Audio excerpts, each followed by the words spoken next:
ध्यान से सुनना भी थोड़ी बात, ध्यान से सुनने की बात है। आप लोगों ने हमारी वो बात याद नहीं रखी जो 3-4 दिन पहले कही थी हमने, कि कर्म के निमित्त से आत्मा में कुछ नहीं होता। कर्मों का उपशम के निमित्त से आत्मा में उपशम नहीं होता। यहाँ कर्मों में आत्मा में उपशम होता है ना, तो कर्मों में उपशम होता है। यहाँ निमित्त है, कर्मों के भाव के निमित्त से द्रव्य परिवर्तन होते हैं। उत्कर्षण, अपकर्षण, संक्रमण, ये सब इधर के निमित्त से लिखे गए हैं जिनवाणी में, पढ़ के देखो आप। कभी ये मत कहने की कोशिश करो कि वहाँ से इधर हुआ है। भाव का निमित्त पाकर द्रव्य होता है। ये बात मैंने याद दिलाई थी 3-4 दिन पहले, लेकिन आज भी अपनी चर्चाओं में वही गलती हो रही थी फिर से, इसलिए मैंने आपको याद दिलाई। आइए अपन बात करते हैं आश्रम बंध विकारी पर्याय। ये फार्मूला पढ़ा चुका हूँ अभी। आश्रम बंध विकारी पर्याय है ये निमित्त है, और नवीन आश्रम बंध होना ये नैमित्तिक है। उसके निमित्त से यह नहीं होता कुछ। इसमें कर्म का उदय का आरोप है, ध्यान रखना। यदि कर्म का उदय नहीं हो तो जीव विकार नहीं कर सकता। कर्म का उदय नहीं हो तो जीव विकार नहीं कर सकता। क्यों? फिर पराधीन हो गए, फिर निमित्त की अधीनता आ गई ना। यदि कर्म के उदय के बिना जीव विकार करे तो कभी मोक्ष नहीं होगा, इसलिए लिखा है। क्योंकि जो नैसर्गिक स्वभाव बन जाएगा। यदि अग्नि के निमित्त बिना पानी गर्म होने लगे तो फिर वो पानी की गर्मी उसका स्वभाव बन जाएगा, तो फिर पानी की गर्माश कभी खत्म नहीं होगा। इसलिए आचार्य देव ने निमित्त नैमित्तिक संबंध दिखाया है। फिर से बोलता हूं, तो फिर कर्म का उदय जीव को आश्रम कराता है कि नहीं? आश्रम माने राग कराता है कि नहीं कराता है? कि नहीं कराता है? कर्म का उदय जीव को राग करा दे तो फिर वो बीत राग कभी नहीं हो पाएगा। ऐसा दिन कभी नहीं आएगा जब कर्म का उदय नहीं होगा। सुनो, कर्म का उदय स्वतंत्र और राग करने में जीव स्वतंत्र। इसीलिए सब लिखा करना योग में। इसलिए जितना उदय होता है उतना बंद नहीं होता। जितना उदय होता है उतना बंद नहीं होता। यदि उदय इजिकल टू बंद, फिर बंद इजिकल टू उदय, उदय इजिकल टू बंद, तो मोक्ष कभी नहीं होगा। पॉइंट पकड़ में आया कुछ? ये है स्वाधीनता। बिल्कुल गलत निमित्त नैमित्तिक पढ़ाया जाता है, इसलिए हम भ्रमित होते रहते हैं, परेशान होते रहते हैं। भाई साहब, कर्म का उदय को निमित्त कहा है, कर्म को उदय को निमित्त कहा है, तो कब कहा निमित्त? कि तू कितना आश्रम बंद करता है उसका लक्ष्य करके, इसलिए उसे निमित्त कहते हैं। लेकिन निमित्त में ताकत नहीं कि कितनी डिग्री तेरे को बंद करा दे। विश्व की किसी ग्रंथ में दिखा देना, दिगंबर रामनाय की, श्वेतांबर रामनाय की, कि जहाँ ये लिखा हो कि इतना बंद का इतना उदय आएगा तो इतना बंद हो जाएगा, दिखा देना। हम पराधीनता अब मान लेंगे, अब हम निमित्त नैमित्तिक की पराधीनता मानेंगे। लेकिन एक भी कर्म सत्ता में ऐसा नहीं लिखा कि अमुक डिग्री में उदय आएगा तो अमुक बंद करा देगा। क्यों? ऐसा लिखना कि बाप की बस की नहीं, किसी बाप की बस की कह कोई नहीं लिख सकता। दम से बोल रहे हैं, दम से कोई लिख नहीं सकता। क्यों? फिर मोक्ष ही नहीं होगा। नहीं आए समझ में? सरल करता हूं दृष्टांत। 1 घंटा पढ़ाना चाहता था इस सूक्ष्म विषय को, लेकिन वो ठीक है, जो चल गया तो चले ही गया।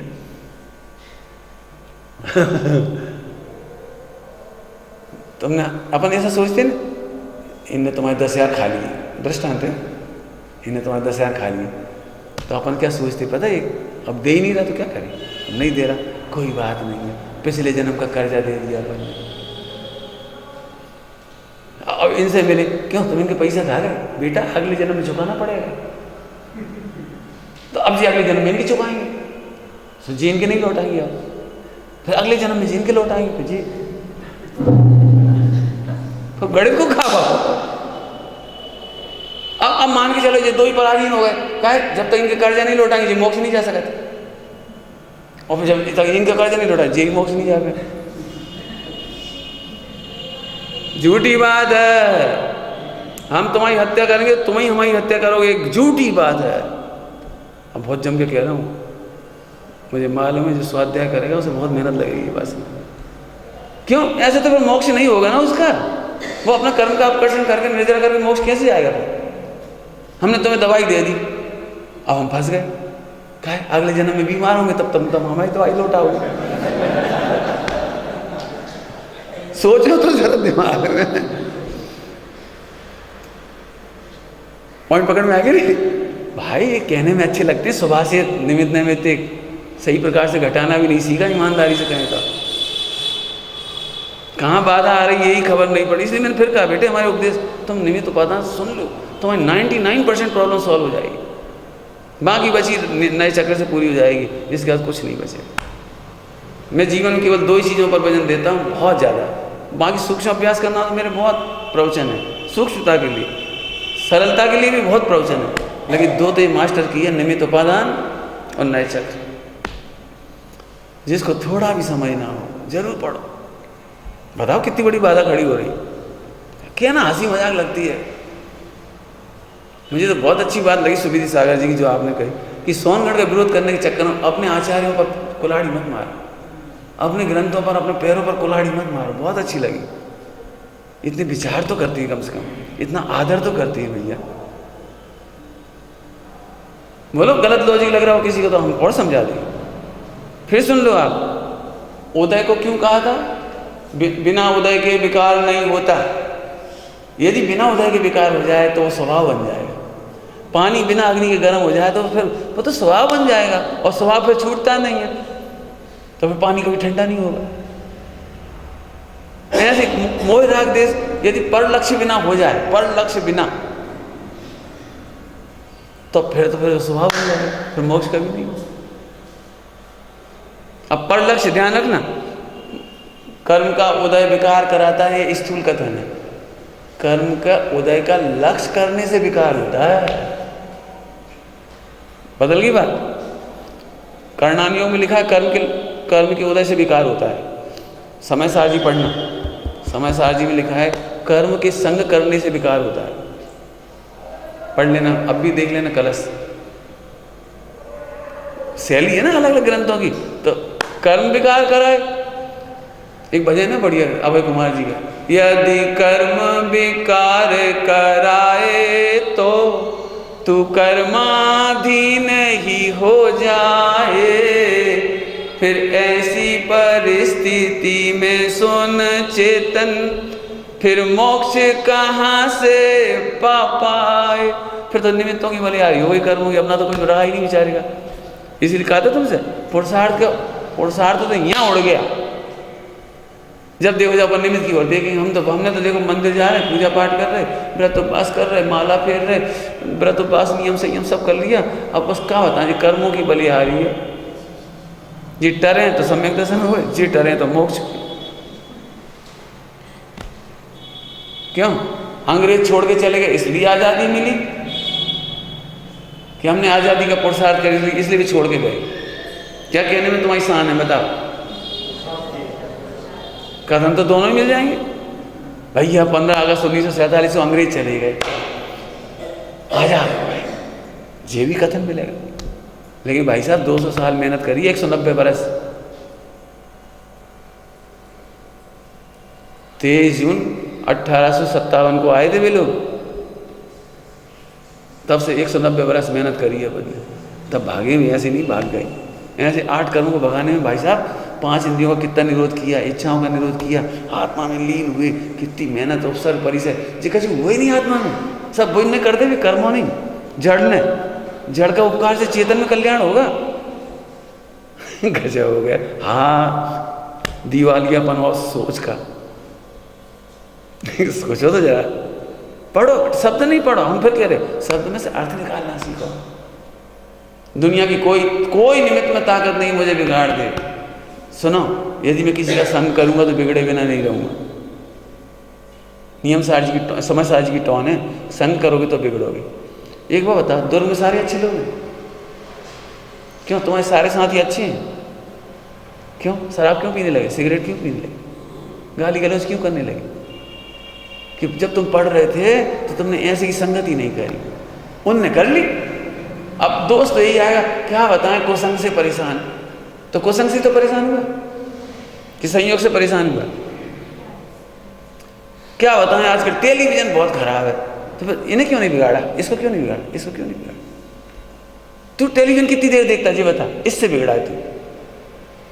एक काम करो, टेलीविजन से सब बिगड़ रहे, टेलीविजन तो कोई माई का लाल बंद करके दिखा दिया, वो तो नहीं बंद हो सकता विश्व में से, एक बंद हो सकता है, तू संग मत कर। ऐसे कर्म का उदय नहीं रोका जा सकता, तू संग मत कर। जे है वो बचने की विधि। सुन लिया आपका उत्तर? हाँ, ऐसे आगे की बात नहीं आई। यही कह, कर्म का उदय विकार नहीं कराता, और कर्म के उदय का संग करने वाला विकारी हुए बिना रहता नहीं। और जितना जितना संग करता उतना उतना बंद होता है, नहीं करता तो नहीं होता। ऐसी लाखों प्रकृतियां हैं जिनका उदय आगे चला जाता है मिथ्या दृष्टि को, तो भी बंद नहीं होता। क्यों? फिर तो रिपीट हो जाएगी ना, सेम सेम सेम सेम। फिर तो आर्य समाज वाली कहानी फिट हो जाएगी, कुत्ता मर मर के कुत्ता ही होगा हर बार। ऐसा थोड़ी होता है। बहुत समझने की चर्चा है। चलो आगे चलें। तो कर्म के उदय से होता है, ये कहा जाता है। और कर्म के उदय के लक्ष्य आश्रय, आपको याद है निमित्त में हमने एक भेद पढ़ाया था उस समय मेरठ में, आश्रयभूत निमित्त। ये आश्रयभूत निमित्त कहलाता है जिसका तुम आश्रय लेते हो। अभी तुम हमारे संग घूम रहे हो, तुम्हें सड़क पर कुछ दिखती चीज़ नहीं दिखती, इतने दिन में जैसे 8 दिन से हमारे संग घूम रहे, कुछ चीज़ दिखती है बाजार में? अभी नहीं दिखती। अभी हम नहीं हो, अरंत ना हो, कोई ना, तुम अकेले घूम रहे हो। अरे यार गन्ना को रस, अरे चाट पकौड़ी, अरे आज तो इमरती बन रही यार, इमरती, अरे यार आज तो मन हो रहा, तो मन इमरती ना कराओगे, तुम ना करा, इमरती कराए तो निमित्त करा देगी। फिर 8 दिन तक क्यों नहीं? जब 8 दिन हमारे संग रहने में निमित्त कुछ नहीं करेगा, जब शुद्धोपयोग में जाओगे तो कैसे करेगा? नहीं, तब शुद्धोपयोग की कृपा है।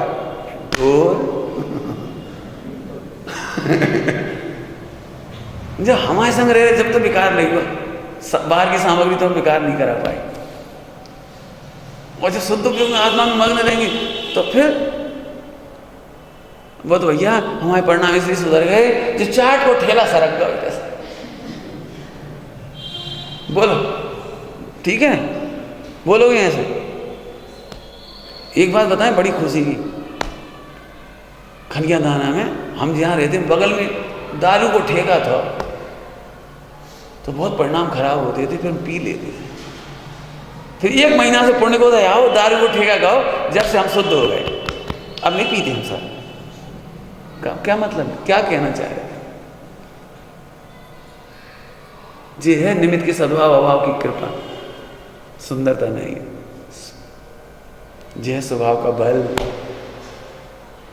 जैसे कुछ तो होता होगा निमित्त में, होता है ना, बहुत कुछ होता है, थोड़ा बहुत कहा बहुत होता है। जब हम कंप्यूटर का बटन ऑन करते हैं ना तो अंदर इतना सारा कुछ होता है, हमें तो पता भी नहीं होता है। क्यों बेटा, कंप्यूटर के अंदर कुछ नहीं होता? कितने पुर्जों में क्या क्या नहीं होता है, बोलो कितने सॉफ्टवेयर काम कर जाते हैं। सी ड्राइव में से काम हो गया, डी ड्राइव खोल के सामने आ गई, पर तुम तो 1 क्लिक करते खुल के आती है, तुम्हें नहीं दिख रही, खुल के ही आ गई वहां। तो तुम्हारे 1 क्लिक का इंतजार है बस। सारा जितना वो 1000 GB 500 GB 300 GB खुली तैयार रखी वहां, खुली तैयार, बटन दबाने की देर है। होता तो बहुत कुछ है, हम मना नहीं कर रहे, लेकिन करता कर्म नहीं है। आया समझ में आएगा? ये पदार्थ की चर्चा हुई, पदार्थ में हमने दोनों ले लिए, द्रव्य कर्म और भाव कर्म। सुनो फिर से, अब अंतिम बस समेटता हूं इस विषय। द्रव्य कर्म का उदय के बिना विकार नहीं होता, ये 2 नंबर का कथन। 3 नंबर का कथन है कि द्रव्य कर्म का लक्ष्य करते हो उतना विकार होता है, डिग्री टू डिग्री नहीं होता। चाहे जितना दर्शन मोहिनी का उदय जाए, चाहे जितना, तो भी डिग्री टू डिग्री बंद नहीं होता। फिर तो कभी छूटेगा ही नहीं। 70 कोड़ा कोड़ी का उदय चल रहा है और 70 की बांध ली, फिर क्या होगा? सोचो तो पराधीन हो गए बेचारा, अब तो कभी मोक्ष नहीं होगा। 70 कोड़ा कोड़ी के उदय में भी 10 कोड़ा कोड़ी का बांधता है, 5 कोड़ा कोड़ी का बांधता है, 2 कोड़ा कोड़ी का बांधता है। अरे मंदिर आने पर आकर्षण कर देता है, चिंतन मंथन करने पर और आकर्षण कर देता है, बना रहे। ऐसी कमाल की बात। तो एक बात तो जरूर, तो आश्रय तो अभी तो इतनी चर्चा चली कि ये नहीं कराते, समय हो गया, सूक्ष्म बात इतनी जल्दी उठा नहीं पाएंगे हम। बहुत मानस तो यही था कि 1 घंटा आज आश्रम बंद के चलाऊँगा पूरा, लेकिन नहीं रहा, अधूरा हो गया। तत्व की चर्चा पूछ ली बच्चे ने तो वहीं, कोई बात नहीं। कल हम फिर आपको एक काम करिए कि घंटे में सब कुछ बता देंगे, आश्रम बंध, संबंध, विजय, मोक्ष। मैंने कल हम चाबी बताएंगे, चाबी क्या कहना चाहिए, फार्मूले तुम घटित कर लेना, अब हम क्या करें। और नहीं तो पुराने प्रवचन सुन लेना 7 तत्व के, उसमें हमने बहुत विस्तार से समझाया। हालांकि ये सारा सब कर गए आपके बीच में, फिर भी कल हम और कोशिश करेंगे अच्छे से अच्छे समझाने की। अभी समय हो गया।